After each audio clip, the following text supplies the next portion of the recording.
gracias a la invitación también de Manuel, que me permite estar en este gran evento que visita por segunda vez la ciudad de Loja, que es el Congreso de Ecuatorianistas. Para mí es un honor presentar al que es el mayor escritor vivo en narrativa de Loja.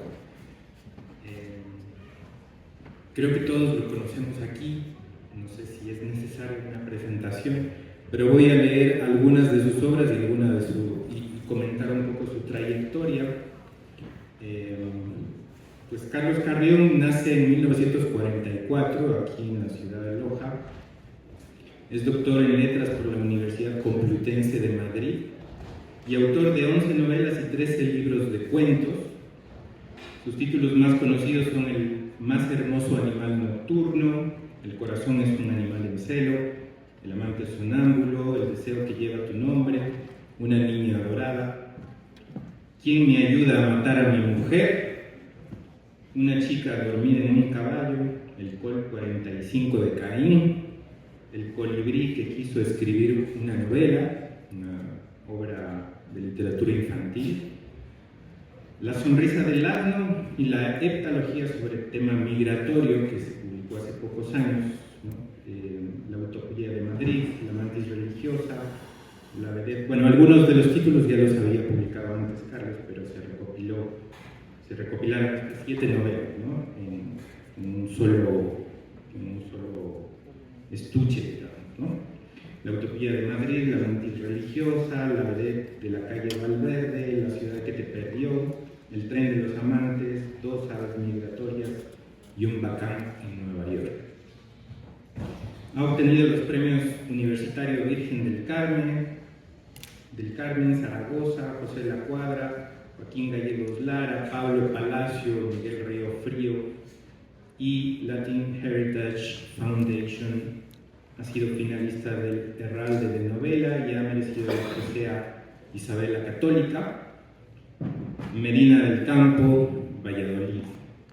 Textos suyos han sido traducidos al inglés, italiano, hebreo, chino y chino mandarín. Constan en antologías nacionales como las de Cecilia Ansaldo Briones, Miguel Donoso Pareja y Jorge Enrique Adún, e internacionales como las de Carlos Ferrer y Julio Ortega. Bueno, como ustedes verán, pues la importancia de Carlos es enorme para la literatura lojana y para la literatura nacional también. Un escritor que además pues es un gran humorista, yo lo considero un gran humorista también en sus presentaciones y en algunos de sus libros, algo que no se cultiva mucho en la literatura nacional, pero no solo es eso, es muchas cosas más, y por eso justamente es un gran escritor ecuatoriano. Así que para mí es un gusto presentar a Carlos.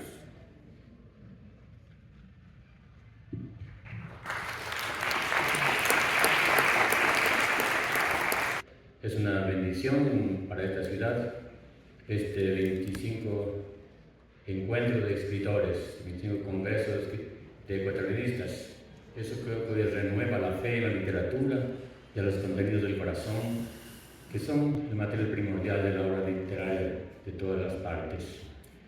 Voy a leer un trabajo titulado La belleza literaria y la verdad. Espero que la dimensión del trabajo no los escarmiente y no quieran venir más a Loja pensando que otra vez los voy a ocupar tanto tiempo. Empiezo este breve ensayo referido a la belleza literaria retomando un instante a Martin Buber. Este filósofo habla del hombre como una especie de tensísima de animal que representa una enfermedad de la tierra. Revisa Buber el concepto de hombre con Kant, para quien es un problema límite, un ser que pertenece a la naturaleza, pero no solo a ella, un ser colocado entre los límites de la naturaleza y otro reino. Y con Nietzsche, que no concibe al hombre sino como un ser en devenir, un animal que se fugó de la naturaleza y se deslizó hacia un alero peligroso donde comienza ya no el éter de Kant, sino el abismo vertiginoso de la nada. De este concepto desolado damos un salto hacia adelante hasta encontrarnos con el antropólogo Claude Lévi-Strauss y hacia atrás para encontrarnos con el hombre como una criatura que abandonó el reino animal el mismo día en que inventó el lenguaje. Un lenguaje que puede nombrarlo todo, pero no comunicarse con el reino que abandonó, al extremo de no poder pedirles auxilio a los animales si llegara el momento de necesitarlo, como dice Steiner comentando a Lévi-Strauss. El hombre es entonces, entre otras cosas, un animal lingüístico y para mí también un animal narrativo. Un animal que es un animal y algo desconocido que aún no se sabe qué es. Pues mientras nazca, se críe, sufra, ame y muera su ser de carne y hueso, esa parte pertenece a la naturaleza, mientras que otra parte desconocida, que lo endiosa y lo destruye todo, incluido él mismo, pertenece a una especie todavía en el silencio, acaso un silencio de desastre. El hecho de que, según Lévi-Strauss, gracias a la invención del lenguaje, el hombre se separó del reino animal tiene toda la empatía posible con una reflexión de Emerson sobre las primeras palabras que el hombre tuvo la fortuna de inventar, las cuales contenían una magia que equivaldría a la belleza. Dice Emerson: toda palabra fue una vez un poema. Pues con una nada de esfuerzo bien podemos imaginar el momento mágico en que el genio del hombre inventó las primeras palabras que entonces eran la realidad misma, no su representación. Una realidad separada de él, pero que al ser nombrada pasó a pertenecerle. Ahora mismo, si nos detenemos un momento en palabras básicas como agua, comida, vida, luz, día, noche, y nos figuramos las realidades que enuncian y la trascendencia y la cantidad de imaginación y belleza que hay en cada una, es muy fácil adivinar su poematicidad, que los siglos de uso no han desgastado. Lo que se ha desgastado es nuestra sensibilidad, que les ha vuelto simple moneda de uso. Vamos a tomar un momento la palabra noche, para revisar brevísimamente al menos la última palabra de las nombradas, pues al mencionarla se nos viene a la imaginación la infinita belleza de una noche estrellada y la innombrable dimensión de inmensidad con la cual estamos en contacto con su observación, una inmensidad que acaba con nuestra arrogancia y nos convierte en una ínfima partícula del cosmos, pero una partícula nada menos que perteneciente a dicha inmensidad. No es imposible que entre la mirada del hombre, habitada por el asombro producido por la noche, y la mirada del tigre, que solo ve en ella el tiempo propicio para cazar, haya otra diferencia u otra distancia definitoria entre un hombre y un animal. Esta sensación y experiencia de la noche sería más poemática aún si a su imagen asociamos el recuerdo de una mujer amada, que sin duda le agrega otra dimensión, una dimensión desconocida. Sin embargo, a lo último, la misma noche, definida por la grandeza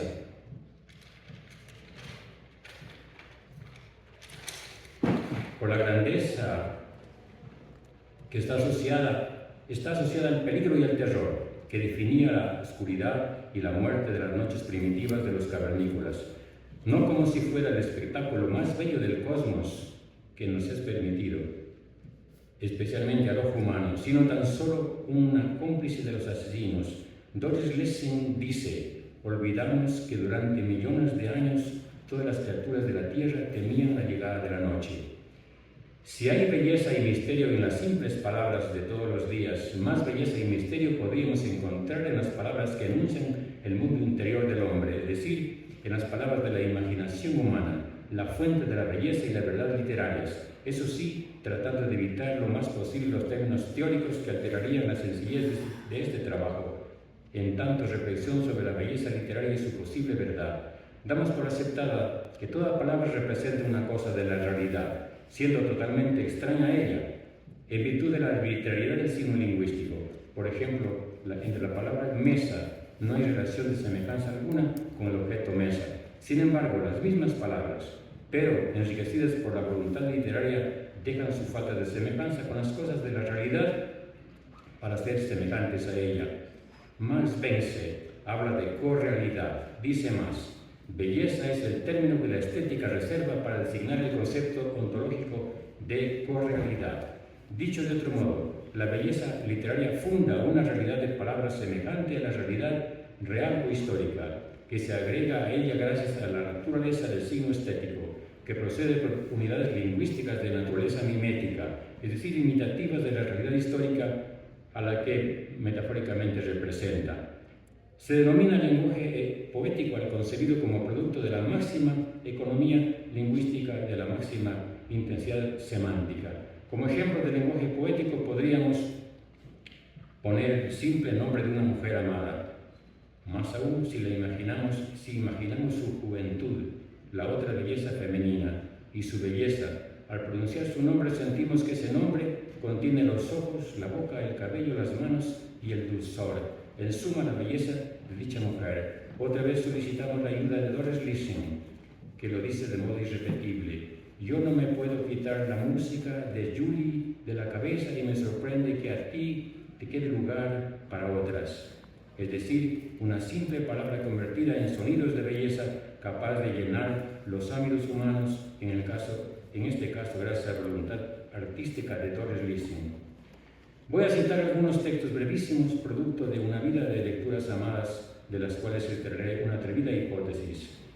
Juna Barnes: todos los hombres tienen el corazón domesticado, salvo el gran hombre.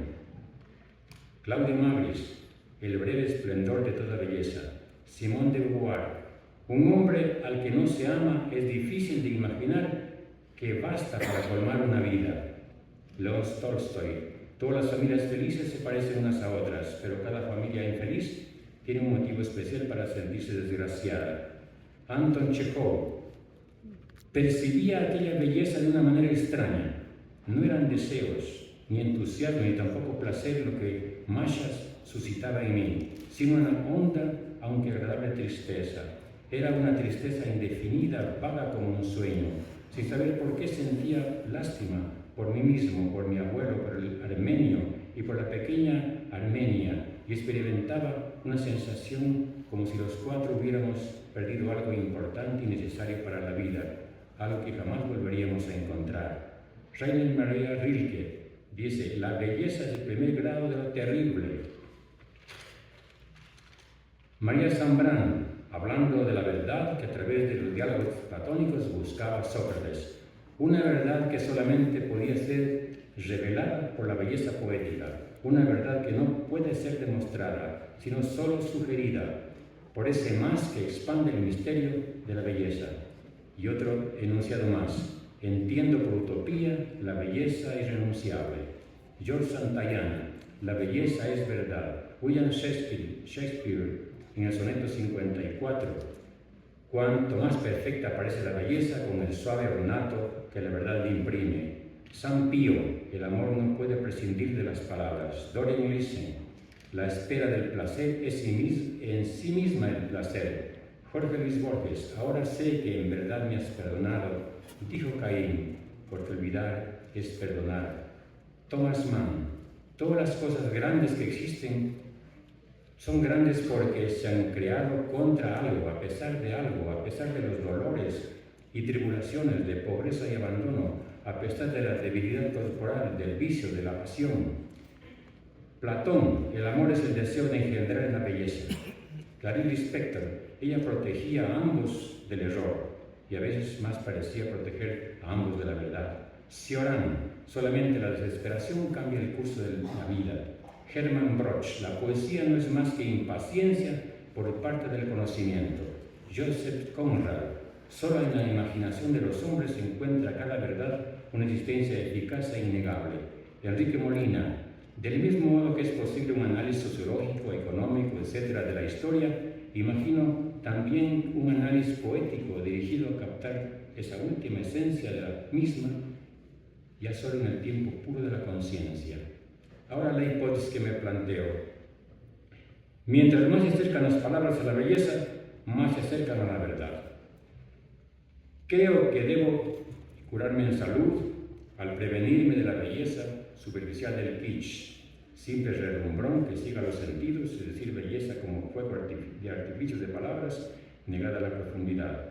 Volviendo a la hipótesis, no se trata de ningún planteamiento original, la verdad. está casi entera en el verso shakespeariano citado arriba y está vibrando en la frase de Hermann Broch, tomada de la muerte de Virgilio, y está entera en la frase de Santayana, y no menos entera en el enunciado de la filósofa española María Zambrano, pero no en forma hipotética, sino simplemente enunciativa, y es el común denominador de los fragmentos citados. Al hablar de la belleza y la verdad, estamos hablando, por supuesto, de la belleza y la verdad literarias, pero no de la belleza en el sentido tradicional de armonía lingüística generadora de placer, sino generadora de placer y hasta de escalofrío, como dice Adorno. Es un filósofo griego, Adorno. Y verdad no en el sentido filosófico puro, sino en el sentido de verdad producida por la clarividencia de la poesía. Dicho de otro modo, verdad extrasensorial, sostenida en sí misma por la imaginación y por el sueño como posibilidad de ir más allá de la realidad, quizás hasta develar el misterio de lo divino y o por lo menos el silencio de esa segunda posibilidad de ser del hombre, que no es naturaleza, sino algo aún desconocido, según Kant. En la belleza es el primer grado de lo terrible de Rilke. Lo terrible solo podía ser la terrible belleza de Dios, de quien le fue dado a un profeta solo mirar la espalda, porque no fue belleza sola, sino la belleza y la compasión que sin duda sabía que la belleza del rostro de Dios podría matarlo, es decir, la verdad de la terrible belleza de la muerte, porque la belleza puede hacernos llorar y hasta llevarnos a los infiernos, como a Orfeo y a Dante, la fascinación mortal de lo que no se conoce, o un instante recobrado del paraíso perdido, una luz que nos traspasa como un rayo de arriba abajo y que podría quitarnos la vida, pero que no lo hace para que nuestra vida sea su testimonio. Una tristeza profunda e ignorada porque descubre nuestra indigencia humana, como dice Chekhov, por nuestro destino de soledad. La verdad literaria podría ser entonces un país hermoso, justo y feliz, pero tan solo soñado, una visión que dura lo que dura un suspiro, porque si durara más nos mataría, porque la verdad no solo nos hace libres, sino mortales, porque la verdad no siempre se compadece del hombre, un misterio sagrado apenas entrevisto, el santo grial perseguido toda la vida y toda la vida lejano, como la felicidad es un sueño perseguido durante la existencia y nunca alcanzado, porque no existe la felicidad, porque tan solo es un sueño que concluye cuando despertamos, porque el hombre es una criatura condenada a amar lo inalcanzable y a dejarse vencer sin remedio por la muerte, y porque la literatura está escrita con lo que nos pertenece y lo hemos perdido sin remedio, en ocasiones sin haberlo poseído jamás, o porque es un hermoso destino vestido tan solo de esperanza. Lo dice de otro modo Vargas Llosa, al afirmar que las novelas se escriben con la inconformidad humana. Podemos añadir a lo enunciado por Thomas Mann y Vargas Llosa que la literatura se escribe contra la muerte, contra las amistades traicionadas y los sueños y el honor vendidos a cambio de nada, contra las injusticias recibidas, contra las guerras fratricidas y los crímenes de lesa humanidad, contra la soledad, la vejez y la muerte y contra el silencio de Dios. En suma, es una manera de justicia por mano propia, no solo contra los jueces venales que reinan en este mundo, sino contra esa parte de fracaso que hay en toda existencia. Entonces, fuera lo que fuera la realidad, la belleza y la verdad literarias, la belleza nos conduce a la verdad y la verdad a la belleza, como un pez que se muerde la cola, porque como en ningún otro objeto en el literario, la belleza y la verdad son la forma y son el contenido separados por un muro que solo podemos imaginar. Para contraponer a la verdad de lo terrible y a lo escalofriante con lo amable que también está contenido en algunos de los fragmentos citados, todos dignos de una reflexión siquiera somera, podemos referirnos al enunciado irrepetible de Platón. El amor es el deseo de engendrar en la belleza. Están presentes aquí la sagrada belleza del amor y la sagrada verdad de la generación de la especie, más una dimensión asimismo sagrada, donde el humano tiene atisbos de divinidad como un diamante de Dios, cuyas facetas no reflejan sino la seducción de la belleza absoluta. Podría decirse además que la cercanía de la belleza y la verdad literarias no es solo visible en fragmentos de las obras de donde se han obtenido, sino en la totalidad de una obra. Por ejemplo, en los cuentos sonetos de Borges, en las novelas de Marguerite Yourcenar, de Clarice Lispector, en la novela El bosque de la noche de Juna Barnes, en las novelas de Juan Carlos Onetti y de Margarita Duras, en Quijote, en las novelas y cuentos de Pablo Palacios, en el libro de las quimeras de Cioran, en La nube de Claudio Magris, en 100 años de soledad de Gabriel García Márquez, en El retrato de Dorian Gray de Wilde, en La muerte de Virgilio de Broch, en El día del juicio de Salvatore Sata, en El perfume de Susskind, en Melancolía y demás libros y más novelas de Fosse. Conclusión: si la belleza fuera el camino a la verdad, y acaso a la verdad desconocida y por desconocida anhelada, ese camino no es una fórmula para ser aplicada ni tampoco un procedimiento, sino tan solo una constatación. No es un procedimiento porque la poesía no se aprende, y acaso pertenece a esa parte inconsciente y misteriosa que ni el mismo autor de alguna obra puede comprender. Y hay constatación porque es innegable el temblor ontológico que contiene. Quizá un enunciado de Wittgenstein: de lo que no se puede hablar hay que callar, es un enunciado vulnerable a las palabras de la poesía, que hablan de lo que no se puede, de lo que solo se puede soñar, o sea, de lo indecible. Pues bien, vamos a observar por última vez los enunciados de Shakespeare, Broch y Santayana, y también de la Zambrano, por la proximidad evidente con la supuesta hipótesis planteada, o al revés, por la derivación de la hipótesis del pensamiento de estos tres autores. Si bien el enunciado del poeta Enrique Molina deja planteada de modo más amplio la posibilidad de los alcances de una supuesta cientificidad poética, y la prueba de ese enunciado es su novela Una sombra donde sueña Camila Guzmán, una obra donde Enrique Molina intenta probar que la historia no es más que un caso particular de otra escena más desarrollada, más ambigua, más onírica, más vasta, la poesía. En el caso de Shakespeare, la belleza suma belleza a su belleza, con el ornato de la verdad. Y en el de Broch, el conocimiento tiene la ineludible necesidad de ser conocido y no tiene otra herramienta para lograrlo que la belleza. Y en el caso de Santayana, la belleza es la verdad, y la verdad la belleza. La utopía es una verdad irrenunciable, en la utopía es una verdad irrenunciable, está viva la posibilidad de que el hombre tiene un destino de belleza y de verdad, un sueño cuya hermosura le pertenece para siempre, una suerte de Ítaca de la cual ha partido sin saberlo o quizá solo por la necesidad de volver a ella, un país hermoso que al tiempo que es belleza es verdad, una verdad que por supuesto no puede ser revelada sino por la belleza poética. Los 4 puntos de vista han sido seleccionados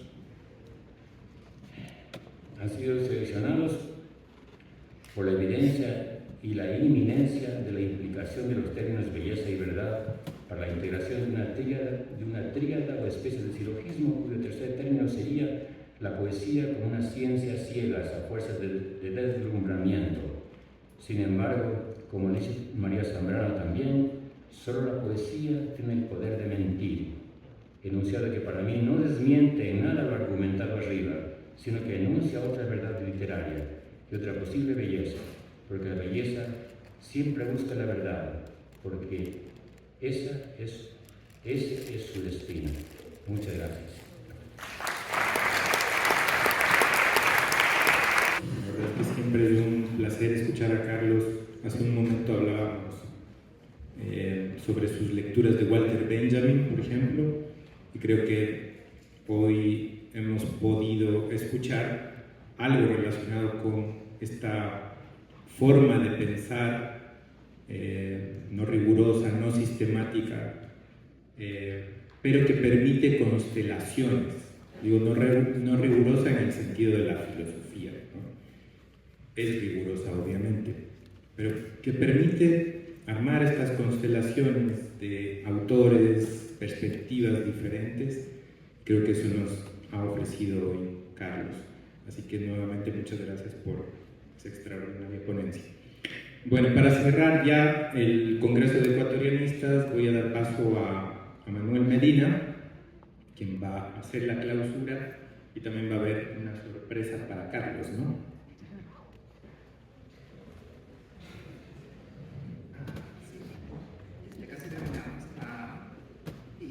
Doctor Giovanni Salazar va a clausurar el evento. Si quieren unirse a nosotros a la mesa. Mientras tanto, sí, hemos estado hablando de esto, planeando el evento aquí en Locarno. El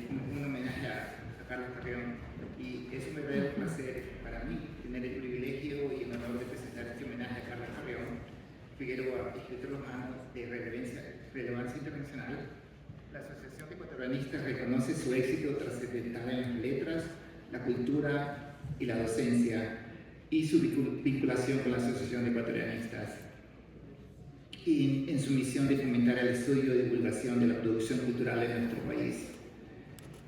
Carlos Carrión se une a Argentina Chiriboga, Jorge Dávila Vázquez y a Tomo Vidia, que han recibido este honor anteriormente. Entonces, solo para aclarar que reconocemos el trabajo de un escritor y su conexión con la asociación. Y hemos hablado mucho de Carlos, he estado aquí todos los días y solo voy a dar dos frases, voy a limitarme a dos oraciones para describir su obra que Carlos Carrión ha publicado en su novela 13 colecciones de cuentos que se caracterizan por una narrativa sustentada en el humor, la ironía, el amor y la figura femenina. En sus textos se destaca una sátira aguda que conjuga lo cotidiano con lo insólito, ofreciendo una crítica social limpia y directa. Es un resumen de su texto, también de su presentación estelar. Estamos comentando con Norman que como la erudición del texto, ¿no? Que era muy diferente de la narrativa que es humor y sátira que lo caracteriza. Entonces, en nombre de mis compañeros de la asociación